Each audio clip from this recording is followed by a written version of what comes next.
তো দেখো আমি আজকে কি রান্না করছি। সরু সরু করে আলু কেটেছি আর 3-4টে পেঁয়াজ কেটেছি, টমেটো কেটেছি, এই যে কাঁচা লঙ্কাও দিয়েছি, ধনে পাতাও দিয়েছি। তো আজকে আমি হাত মাখিয়ে করব এই চচ্চড়িটা। তো কি দিয়ে করব দেখবে, দাঁড়াও দেখাচ্ছি।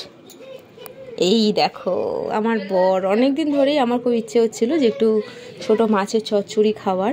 আমাদের এখানে সচরাচর পাওয়া যায় না, সেই জন্য খুবই ইচ্ছে হচ্ছিল, তো সেই জন্য নিয়ে এসছে। তো এটা দিয়ে চচ্চড়ি করব। তো চলো হাত মাখিয়ে করব, কেমনভাবে করি তোমাদের সঙ্গে দেখাবো। কিছুই না গাই, সব মশলাপাতি দেবো আর মাখিয়ে তুলে দেবো, আর কিচ্ছু করতে লাগে না। তো এই যে সব একসঙ্গে এবার মাখিয়ে নিই। তো এই তো আমার মাখানো পুরো রেডি।